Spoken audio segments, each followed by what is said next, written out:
अस्सलाम वालेकुम वरहमतुल्लाहि वबरकातुहू। आज का हमारा टॉपिक है आई एक्सप्लेन फ्यू थिंग्स, जो पैब्लो निरोडा ने लिखी है। पैब्लो निरोडा इसका पेन नेम है और इसका असल नाम नेफ्टालियो रिकार्डो रेइस बरसोल्टा है। पैब्लो निरोडा चील का रहने वाला था, जो west coast of South Africa में पड़ता है। पैब्लो निरोडा को greatest and most influential poet of 20th century का माना जाता है।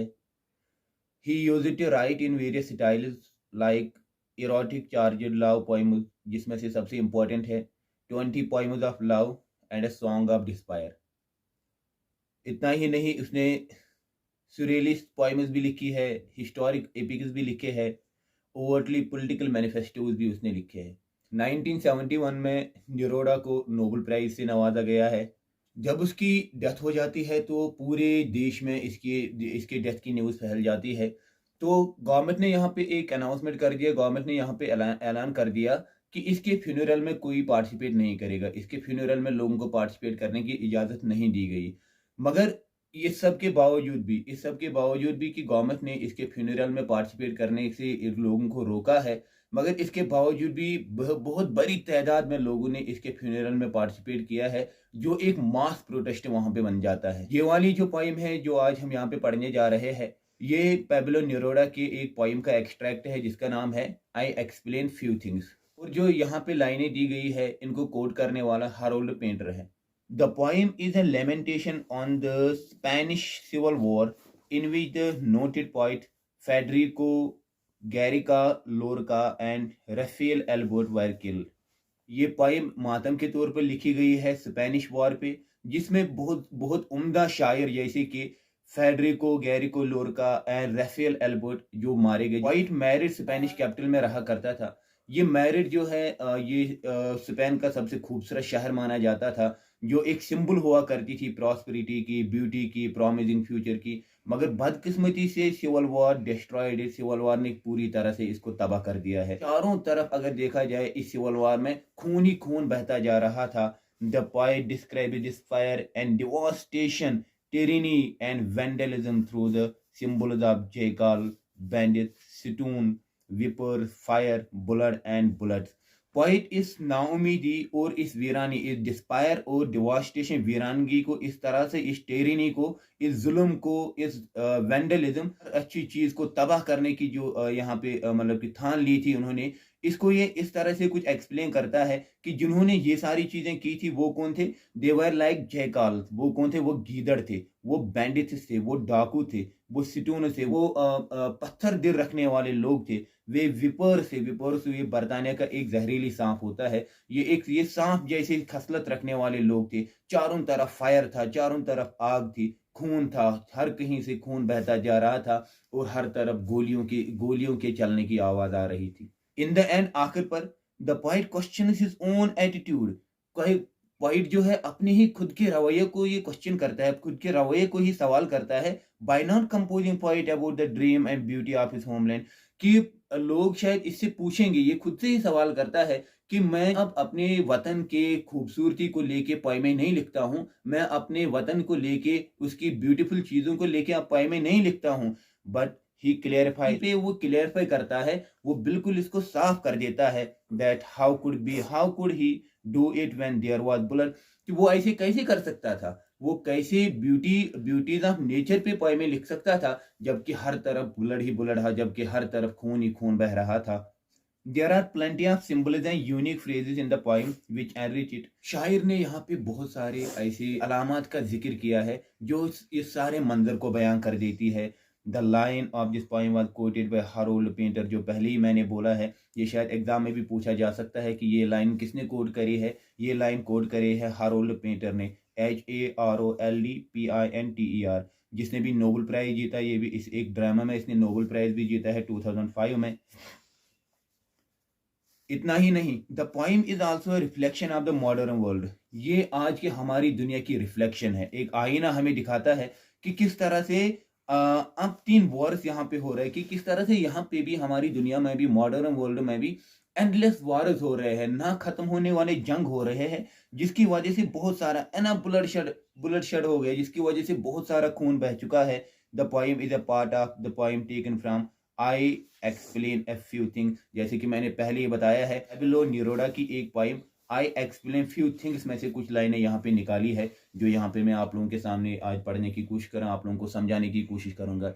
मुझे उम्मीद है इंशाल्लाह कि जो ये बैच हमने शुरू किया है, इसको हम 20 to 25 डेज में हम कंप्लीट इस कोर्स को करेंगे इंशाल्लाह। और जो हमारे साथ ऑनलाइन भी जुड़ रहे, जो हमारे साथ नेट पे भी यूट्यूब पे जुड़ रहे हैं, उनके लिए भी यही मेरा मशवरा होगा कि वो भी अगर एवरी डे 20 to 25 मिनट्स निकाल सकते हैं तो इनको क्लियर करने के लिए, क्योंकि मतलब मैंने पहले ही पोइटिक सेक्शन उठाया है, क्योंकि इसी में से ज़्यादातर हमारे ये पोइटिक डिवाइसेस आते हैं, इसमें बहुत सारे क्वेश्चन भी आते हैं, तो इसीलिए मैंने यही उठाया है कि आप लोग भी इसको जान लें ताकि आप लोगों को एग्जाम में कोई प्रॉब्लम ना हो, इसलिए मैंने पहले यही उठाया है। तो आप लोग भी इसके साथ जुड़ सकते हो। तो फिर हम स्टार्ट करते हैं। I lived in a quarter in Madrid. शायर मैड्रिड स्पेन के कैपिटल के एक हिस्से में रहता है, जहां से उसको with bells with clocks with tree, जहां से उसको गिरजाघर की बड़ी बड़ी बेल्स दिखाई देती है, जहां से उसको क्लॉक्स दिखाई देते हैं, जहां से इसको खूबसूरत पेड़ दिखाई देते हैं। नहीं, यहाँ से और भी कुछ देखा जा सकता है। क्या देखा जा सकता है? The dry face of Castile like a sea of leather. यहाँ पे मैं एक चीज ऐड करना चाहूंगा कि अगर आप लोगों के एग्जाम में ये क्वेश्चन आ जाए कि आप लोगों को इस यूनिट में से from I explain a few things में से सिमली निकालनी हो, तो यहाँ पे ये सिमली का इस्तेमाल हुआ है। The dry face of castle के यहाँ पे लाइक का इस्तेमाल हुआ है। ड्राई फेस को इस्तेमाल किया गया है सी ऑफ लेदर के साथ, ठीक है। तो इसको एक्सप्लेन करने की कोशिश करूंगा मैं।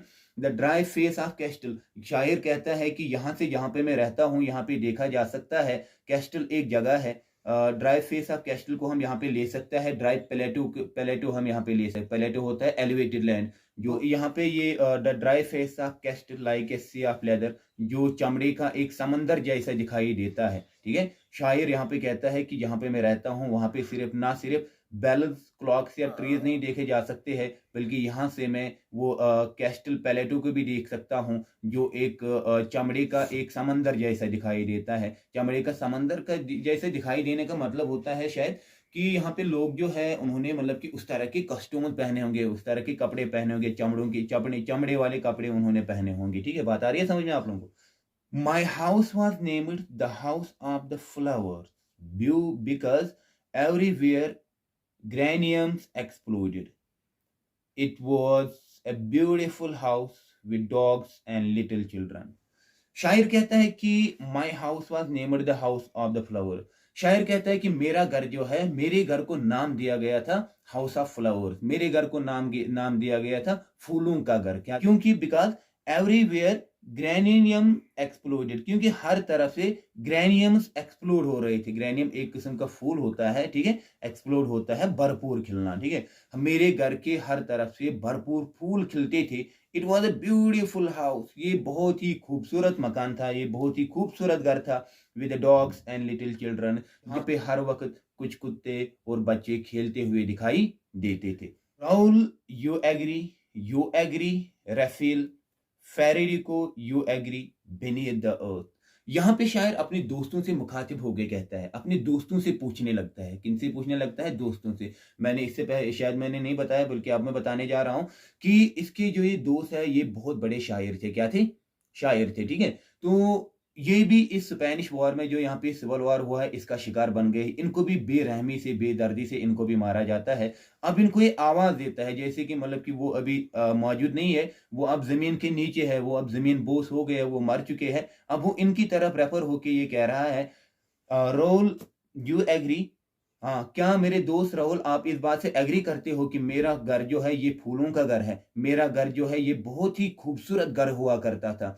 क्योंकि ये दोस्त इसको वहां पे इसके घर में मिलने आते थे। इन दोस्तों को इसके घर के बारे में सारी चीजें पता होती है, इसीलिए ये इन्हीं से पूछता है यू एग्री रफील, क्या रफील आप इस बात से एग्री करते हो? मुझे पता है कि आप इस बात से एग्री करते हो। Federico you agree beneath the earth, जो अब कहाँ है? जमीन के नीचे है, जो अब जमीन में दब गए हैं, जो अब मर गए हैं। You agree about my house with balconies where the light of the June drawn flowers in your mouth, brother। यहाँ पे अपने दोस्तों को बाइयों के नाम से पुकारता है, ये अपने दोस्तों को बाई कहता है। You agree about my house, मुझे पता है कि आप मेरे मकान से, आप मेरे घर से एग्री करते हो, आप ये बात मान लेते हो कि मेरा घर बहुत ही खूबसूरत था, विद बेलकॉनीज, जहाँ पे बेलकॉन जिसकी बेलकॉनीज हुआ करती थी, wire the light of June, जहाँ पे जून के सूरज की रोशनी, ड्रोनर फ्लावर्स इन योर माउथ, जून में सूरज की रोशनी की वजह से जो फूल उगते थे वो इतने बड़े होते थे कि आप लोगों के मुंह तक आ जाते थे। यानी कि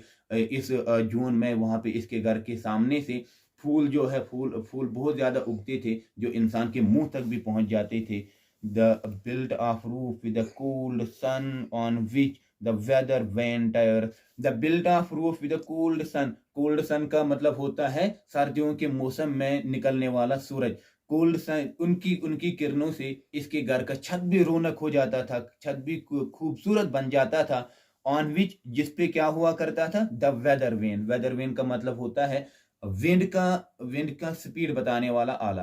टायर्ड, जो अब थक चुका है। इसकी जाइड every of potato, tomatoes multiply down to the sea. यहाँ पे और एक बात मैं यहाँ पे ऐड करना चाहूंगा, यहाँ पे ये मेटाफर का इस्तेमाल हुआ है। यहाँ पे फ्रेंजाइड एवरी का इस्तेमाल पोटैटो के लेके हुआ है, ठीक है। एवरी होता है ये हाथी के दांत, हाथी के दांतों के बदले, पोटैटोज के बदले हाथी के दांतों का इस्तेमाल यहाँ पे हुआ है। तो ये लाइन यहाँ पे एज ए मेटाफर भी आप ले सकते हो। मैं पूरी लाइन पढ़ सकता हूँ।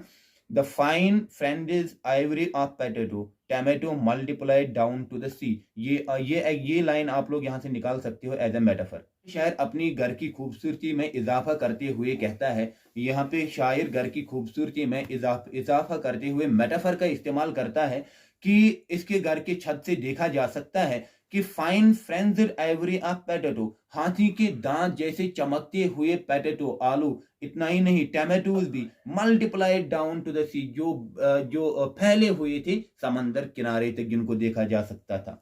And one morning all of that burn and one morning the bonfire.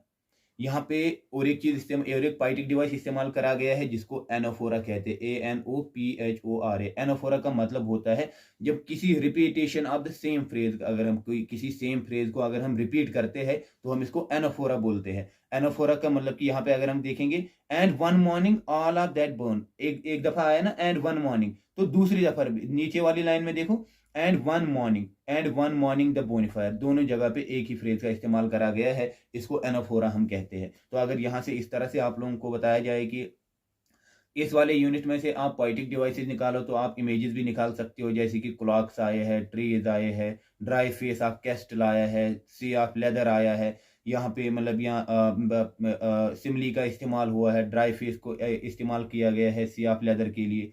यहाँ मेटाफर का इस्तेमाल हुआ है, फ्रेंड्स आइवरी ऑफ पोटैटो को इसका इस्तेमाल यहाँ पे हुआ है, या यहाँ पे एनाफोरा का इस्तेमाल हुआ है, एंड वन मॉर्निंग का इस्तेमाल 2 बार हुआ है। And one morning all of that burn and one morning the bonfire. यहाँ तक शायर हमें स्पेन की इन सारी चीज़ों के बारे में बताता है जिनके बारे में सोच के इंसान को अच्छा लगता है, मगर उसके बाद कहानी पलट जाती है। And one morning all that burn, और एक दिन सुबह ये सारी चीज़ें तबाह हो गई। And one morning the bonfire left from the earth, और एक सुबह, बोनीफायर का मतलब होता है बहुत बड़ी आग, आग के शोले जिसको हम कह सकते हैं, लिफ्ट उछल रहे थे फ्रॉम द अर्थ, जमीन से उछल रहे थे। ऐसा लग रहा था कि ये आग के शोले जमीन से उठ के आसमान को छू रहे हों। डिवोरिंग बींग्स, डिवोरिंग होता है निगल लेना, बींग्स होते हैं इंसान। ये आग के शोले ऐसे थे जो इंसानों को निगल रहे थे, जो इंसानों को खत्म कर रहे थे।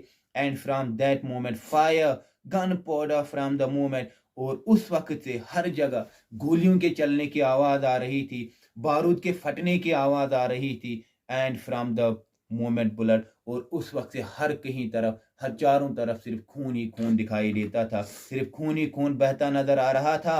ठग्स विद प्लेन, ठग्स होते हैं लुटेरे, thugs with plane and the Moors, Moors एक अफ्रीकन ट्राइब है। ये ठग्स, ये जो ठग्स है, ये जो लुटेरे है और अफ्रीकन ट्राइब वाले हैं, वो प्लेन्स में आया करते थे, वो हवाई जहाजों में आया करते थे, लोगों को मार के वापस चले जाते थे।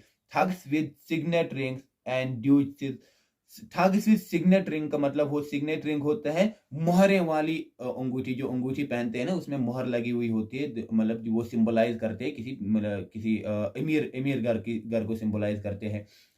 वो सिंबलाइज करते हैं किसी रॉयल फैमिली को सिंबलाइज करते हैं, या ड्यूसिस यहाँ पे है वो शाही घरों की औरतों को ड्यूसिस कहते हैं, शाही घरानों की औरतों को ड्यूसिस कहते हैं।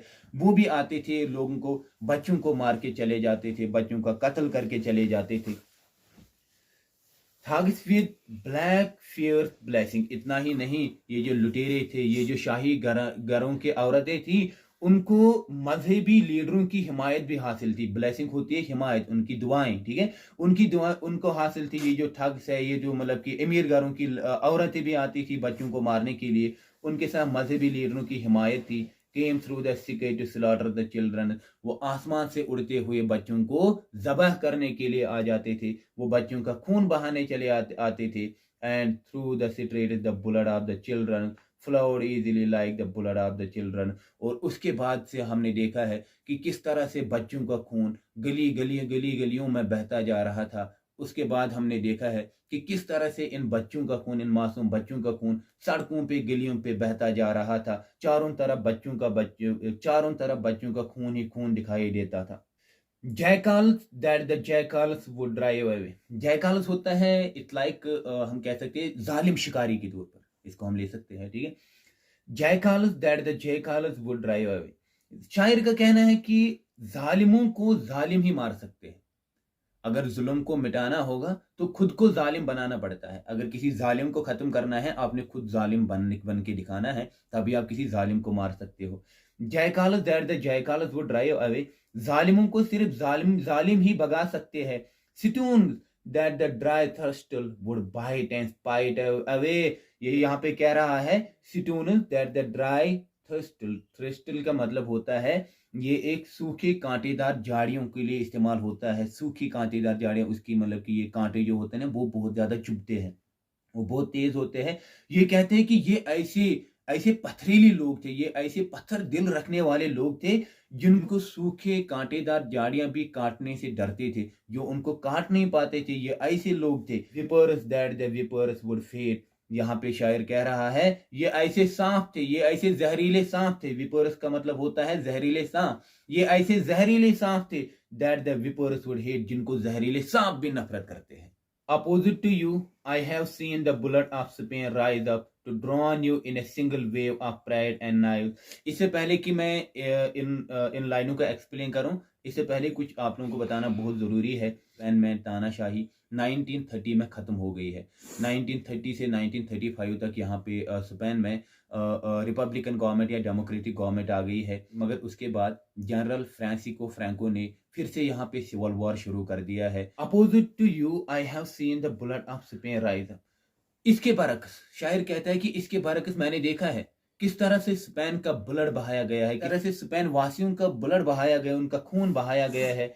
To drown you in a single wave, वो आप लोगों को एक ही झटके में खत्म करना चाहते थे, मगर वो खुद उनके अपने प्राइड में, अपने गुरूर में गर्क होके ये सारी चीजें कर रहे थे। एंड नाइव, जो लोगों के दिलों में चाकू घूम घूम के उनको मारा करते थे। जनरल ट्रेटर, ट्रेटर होता है देशद्रोही, ट्रेटर होता है बागी। जनरल जो बागी हो गए थे, जिन्होंने अपने देश को धोखा दिया था, जिनकी वजह से ये सारी चीजें हो गई है।